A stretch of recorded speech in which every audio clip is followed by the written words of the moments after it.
and sisters, don't get me wrong, I'm not saying money is everything, but it is right up there with oxygen.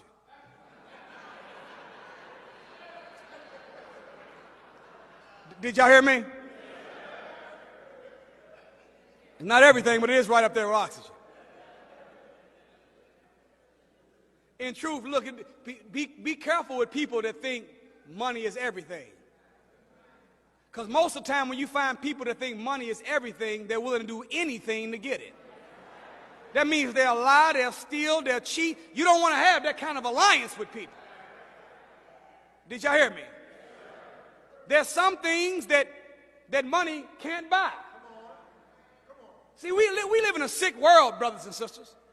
We live in a world that loves things and uses people. When the truth is we should be using things for the love of people. There's some things money cannot buy. See, money can buy you a house, but it can't buy you a home. Money can buy you a companion, but money cannot buy you a friend. Did you hear me? Money can buy you a nice mattress, but it can't buy you a peaceful night's rest. It's some things that it takes character to purchase. It takes morals to purchase. It takes treatment of other people well to purchase. And for those things, money can never buy them. I don't care how much you have in your pocket. However, we have in Scripture material witnesses that tell us that you can be right and rich. Did y'all hear me? Did you know that Adam was rich? Adam and Eve was rich. Okay, say how you gonna prove that? Power and dominion over what? Fish of the sea, fowl, every creature. That's a lot of real estate. Huh? Just a public service announcement real quick. Have you ever wondered why all the different economic enterprises are just named what they are, but when it comes down to land and property acquisition, it's called real estate? Why? Because at the end of the day, everything is the fruit of land. So the only thing that is real estate. So the Honorable Minister Louis Farrakhan, whenever he asked us to invest in the economic blueprint, 35 cents a week, $18.20 a year, he didn't say that I'm going to gather up your money to open up a laundromat or a chicken shack. He said, I want to take the money and buy land for black people. Because that's real estate. Y'all still okay? Well, if Adam and Eve had that much land, that's rich. Abraham, according to the book of Romans 4:11, it says Abraham was wealthy.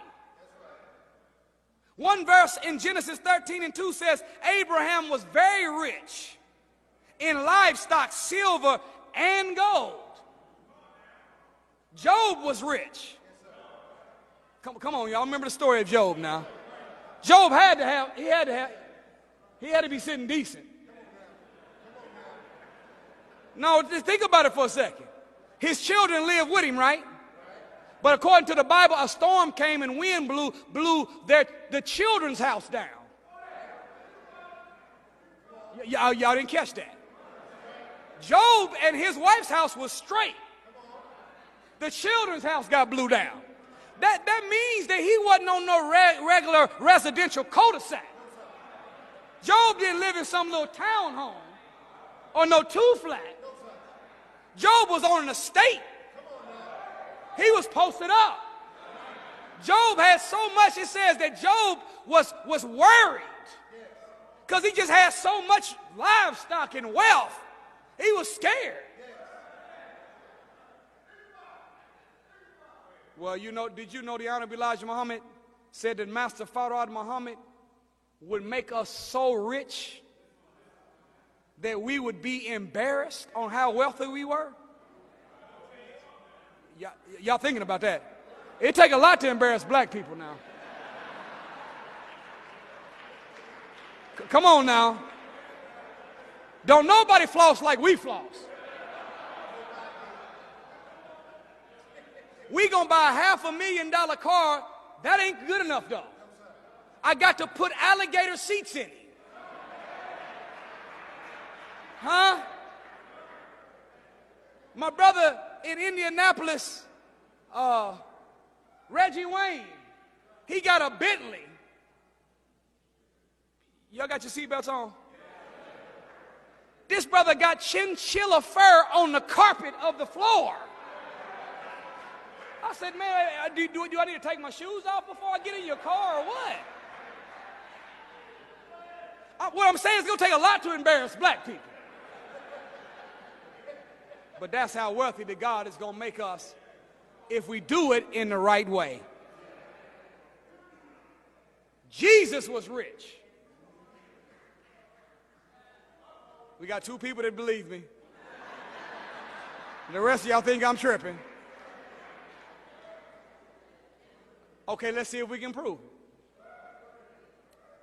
According to the Bible, that when Jesus moved around, he had a treasurer named Judas Iscariot that went with him everywhere he went. Okay, let me time out. Let me ask you a question. How many of you brought your accountant with you today?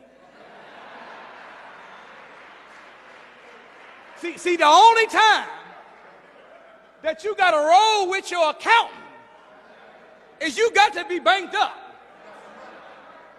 Then hold on. Then look, the scripture says that Judas Iscariot was stealing from the money bag that he carried for Jesus for 3 years and never got caught. Well, you know what that means, right?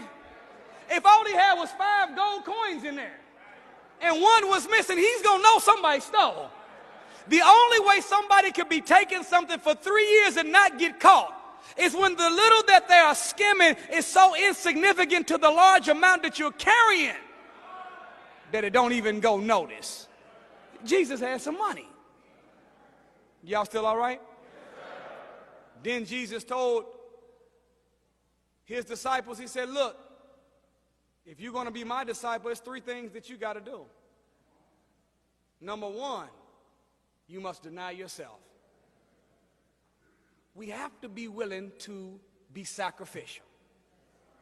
Sacrifice is the willful giving up of what one needs for oneself, for a cause bigger than oneself.